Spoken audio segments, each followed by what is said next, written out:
La phase d'essai du téléphérique Tata Najiv a été lancée aujourd'hui, mais c'est une dette de presque 152 millions d'euros, soit plus de 719 milliards AGH au taux de ce jour que doit rembourser Madagascar pour la mise en place de ce téléphérique.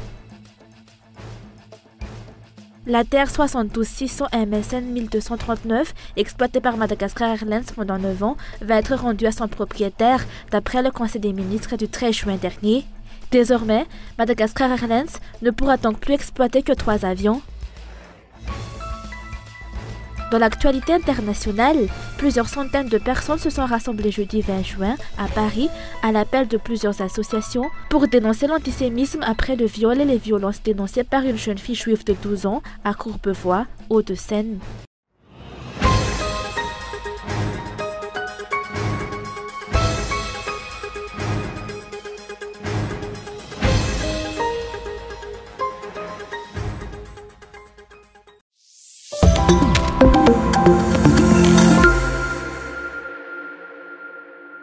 Avec le lancement aujourd'hui de la phase d'essai du téléphérique Tata Najiv, c'est une dette de presque 152 millions d'euros, soit plus de 719 milliards AGH au taux de ce jour qui se profile à l'horizon.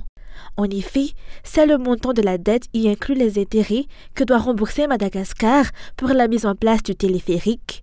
En d'autres termes, l'État malgache va devoir rembourser pendant 12 ans à la Société Générale et à Natixis, agissant au nom du Trésor public français, une dette qui va peser de tout son poids sur les citoyens malgaches. À partir de cette année 2024, compte tenu des prêts de plus de 102 millions d'euros, environ 456 milliards AGH contractés auprès de la Société Générale et de plus 34 millions d'euros, plus de 152 milliards AGH auprès de Natixis, et en tenant compte des différents taux d'intérêt appliqués dans 0,58% plus 0,46% pour la Société Générale et 0,58% pour Natixis, ce sont plus de 58 milliards par an que l'État malgache devra rembourser chaque année jusqu'en 2036.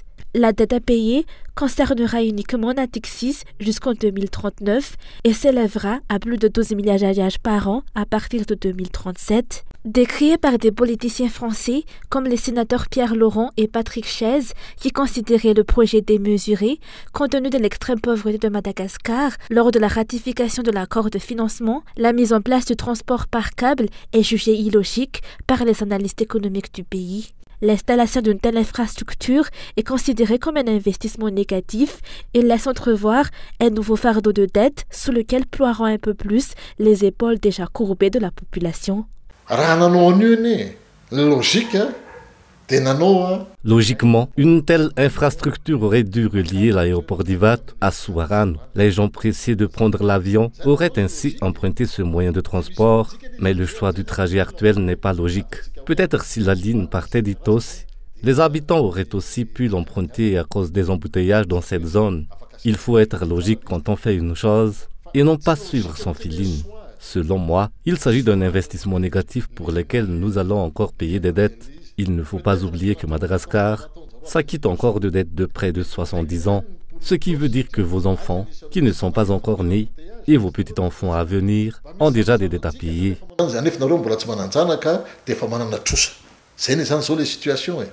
Le choix de la politique publique n'est pas adéquat. Selon les explications, il aurait pu par exemple plutôt s'orienter vers le secteur de l'éducation. À l'heure actuelle, ce sont les parents d'élèves qui doivent payer, à travers les droits d'inscription, les salaires des enseignants dans les écoles primaires publiques. Ils doivent ainsi s'acquitter de 20 000 à 30 000 AGH en fonction du nombre d'enseignants FRAM. Or, la dette annuelle de 58 milliards AGH que l'État doit payer pour le remboursement de la dette pour l'installation du téléphérique aurait pu servir à payer les droits d'inscription de plus de 2 300 000 élèves à raison de 25 000 AGH par élève. Si les financements de la Société Générale et de Natixis ont servi à l'installation du téléphérique, il reste maintenant à déterminer qui va l'exploiter.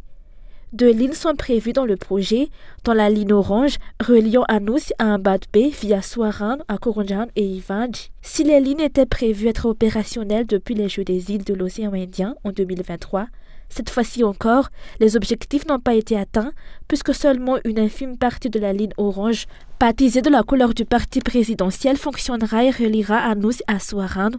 27 cabines pouvant transporter 10 personnes doivent être fonctionnelles sur le trajet. À quelques jours de l'inauguration de ce nouveau moyen de transport de la capitale, le nom de l'entreprise gestionnaire n'a pas été rendu public. 2 entreprises ont soumissionné. La compagnie française Poma, associée à l'entreprise malgache Ouvrages et Travaux Industriels d'une part, et le groupement STEM International IT Service de l'autre. Malgré le processus d'appel d'offres, le choix de l'adjudicataire final relève d'un jadwal, selon nos sources. Qui seront les usagers de ce téléphérique est ensuite la grande question. À 3 000 alliages le prix du ticket, la fréquentation de ce moyen de transport s'avère éclectique. Vivant avec moins de $2, soit 8 000 alliages par jour, le commun des Malgaches ne peut se permettre de sabrer la moitié de son revenu journalier pour un aller simple en téléphérique. Or, un tel tarif ne couvre même pourtant pas encore les coûts d'exploitation de ce transport par câble. Le financement des frais d'exploitation, dont la sécurité et l'entretien restent la grande inconnue. Une autre question se pose concernant la durée de la mise en place du reste du réseau, prévu avec 274 cabines opérationnelles au total.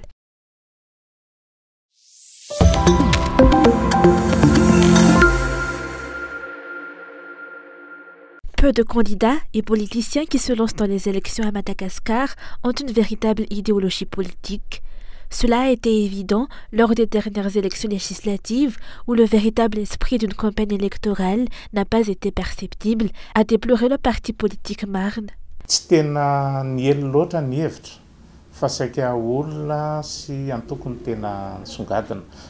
Les idées n'ont pas été communiquées.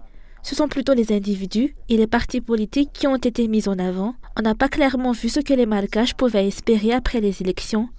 Sans une véritable idéologie, on devient facilement influençable comme un navire secoué par les vents. Cela suscite des inquiétudes quant à l'Assemblée nationale. Où le pays se dirige-t-il donc? La direction n'est pas claire car il n'y a pas de vision cohérente. Les discours permettent de développer le pays, mais vers quelle destination exactement? Cela semble aller dans plusieurs sens. Mais quelles sont les idées réellement capables de faire progresser la population?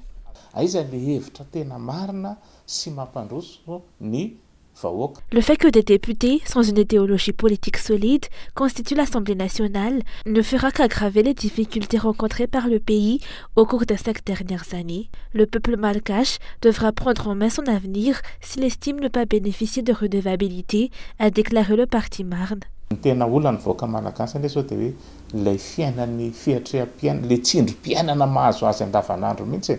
Le véritable problème des Malgaches est la pression quotidienne qu'ils subissent dans leur vie. C'est l'une des raisons principales de leur manque d'enthousiasme à aller voter, car ils se sentent frustrés en voyant les efforts de confiance qu'ils déploient, mais ne récoltent que des résultats constamment négatifs. Il y a un écart important entre les promesses faites et la réalité vécue. Lorsqu'un tel fossé se creuse, la confiance est perdue et 2 scénarios peuvent alors se dessiner. Soit le peuple se soulève, soit il se résigne au silence. Ceux qui envisagent de se présenter aux prochaines élections doivent s'engager à proposer des solutions plus solides et réalisables pour le peuple. C'est ainsi que l'enthousiasme des électeurs pourra être ravivé, car cela répondrait enfin à leurs besoins non satisfaits par les politiciens précédents.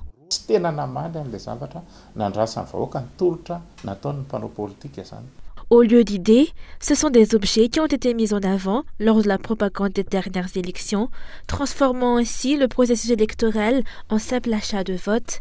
Ces 2 aspects sont toxiques pour la tenue d'une élection crédible, transparente et acceptée par tous, et compromettent la stabilité post-électorale, comme l'histoire du pays l'atteste.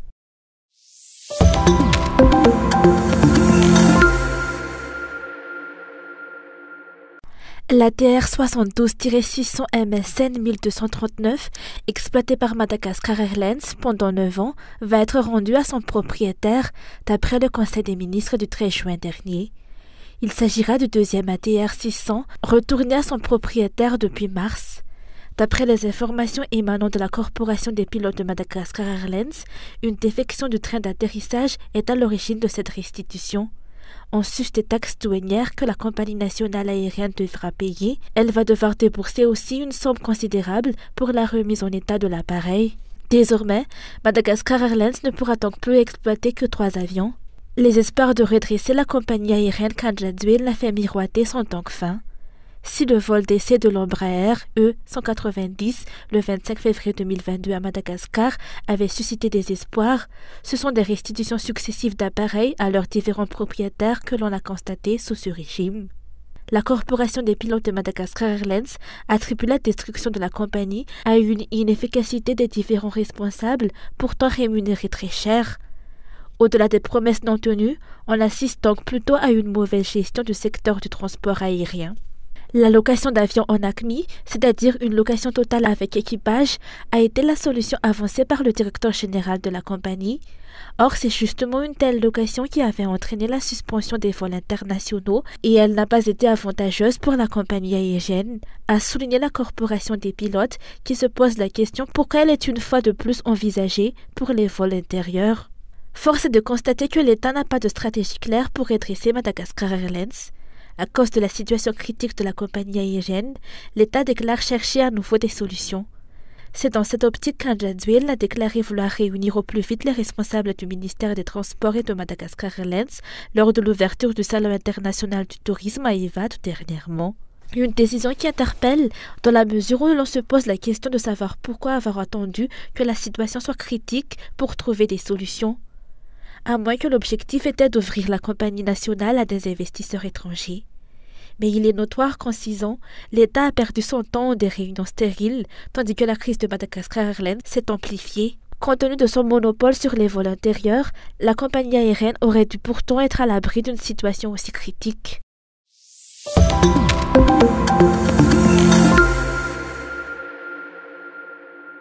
De nombreux habitants de la capitale ont été réveillés très tôt ce matin par un tremblement de terre. Il a été ressenti vers 2h16 du matin à Tanajif et ses environs, et son épicentre se trouvait à Bungatsarafaratiou, d'après l'IOGA, ou Institut et Observatoire de géophysique d'Tanajif. Ce séisme a atteint une magnitude de 4,9 sur l'échelle de Richter, un niveau significatif par rapport au précédent. C'est pourquoi de nombreux habitants l'ont ressenti. En général, les mouvements telluriques dans le pays sont dus à la présence de failles actives, notamment dans 3 régions de Madagascar, la région Aloch, la région Itas et Vaknakarach.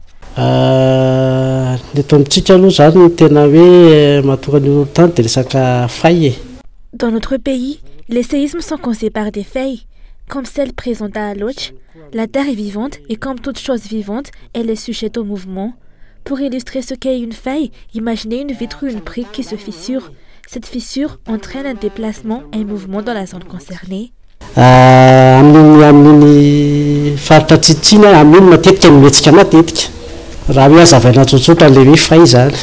Les séismes surviennent quotidiennement dans le pays, mais généralement à une faible magnitude, selon les explications.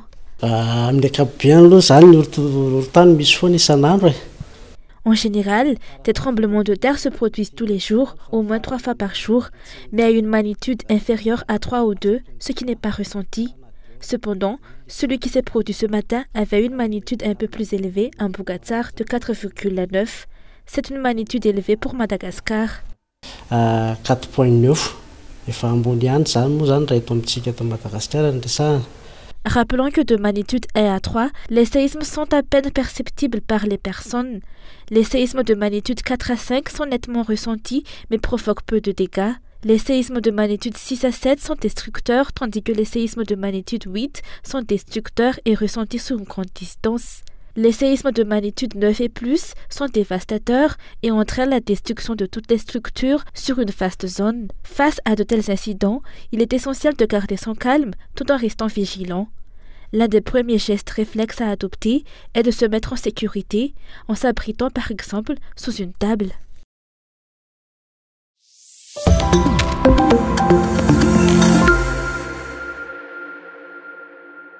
Madagascar aura l'occasion de faire le bilan des actions entreprises face aux défis posés pour l'atteinte des objectifs de développement durable lors du sommet de l'avenir à New York. Les engagements internationaux définis par le Pacte de l'avenir adopté par les membres des Nations Unies seront renouvelés au cours de cet événement avec un accent particulier sur la paix et la sécurité mondiale. C'est ce qu'a déclaré aujourd'hui la représentante des Nations Unies. Pour Madagascar, le sommet de l'avenir sera également l'occasion de porter haut la voix de la jeunesse malgache, qui est l'avenir du pays. C'est important pour tous les pays du monde, et notamment pour Madagascar, parce que Madagascar doit faire entendre sa voix dans ce concert des nations pour dire, eux, qu'est-ce qu'ils attendent de ce système multilatéral qu'est-ce que Madagascar attend aussi et à quoi Madagascar s'engage par rapport aux objectifs de développement durable. C'est très important aussi de renouveler cet engagement du gouvernement de Madagascar. Mais aussi, nous souhaitons, en tant que système des Nations Unies, faire entendre la voix des jeunes. Donc une partie du sommet aussi sera consacrée aux futures générations et aux jeunes générations qui sont à la fois présentes aujourd'hui mais qui demain seront les dirigeants de ces pays. Et nous voulons faire entendre aussi cette voix à travers une campagne que nous organisons à Madagascar pour récolter les opinions, les perspectives et les aspirations de ces jeunes. Et cette voix, nous la remettrons au président de la République qui bien sûr sera présent au sommet. La présentation du sommet de l'avenir qui se tiendra les 22 et 23 septembre a eu lieu aujourd'hui au ministère des Affaires étrangères à Anossi. Cette rencontre a été l'occasion de souligner l'importance de renouveler les défis que les Nations Unies affrontent depuis la création de l'organisation après la Seconde Guerre mondiale.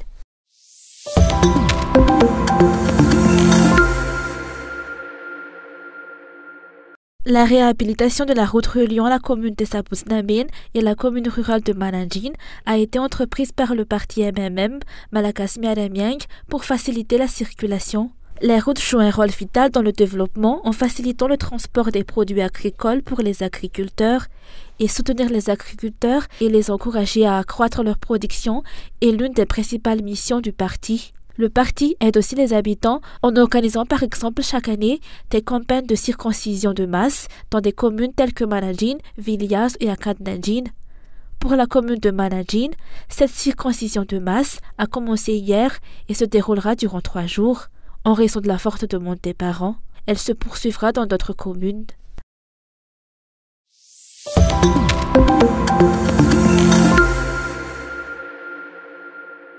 On ne jette pas les Juifs contre les Arabes, on ne jette pas les Arabes contre les Noirs, on ne jette pas les Noirs contre les Blancs. Pancarte en main, des centaines d'anonymes écoutent attentivement les discours contre l'antisémitisme et le racisme. Tous sont encore sous le choc après le viol d'une jeune fille juive de 12 ans à Courbevoie. J'ai été très touchée en fait par ce qui s'est passé sur cette petite fille de 12 ans, que j'ai moi-même des enfants et que je me dis que demain ça peut leur arriver aussi. À chaque fois qu'il y a un crime, à chaque fois qu'il y a de l'antisémitisme, à chaque fois qu'il y a du racisme, il faut se mobiliser. C'est une forme d'hommage qu'on va rendre à cette jeune fille et voilà, qu'on se recueille ensemble pour lui apporter notre soutien. Une cohésion prônée par plusieurs associations comme SOS Racisme.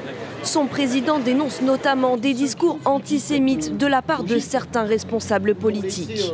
C'est très important de faire des temps politiques, surtout qu'on est quand même dans une campagne électorale qui nous amène, nous, organisation, à interpeller aussi les responsables politiques en disant on ne joue pas avec les haines, on ne joue pas avec des ambiguïtés. Depuis le début de l'année, les actes antisémites ont augmenté de 300% par rapport à la même période en 2023.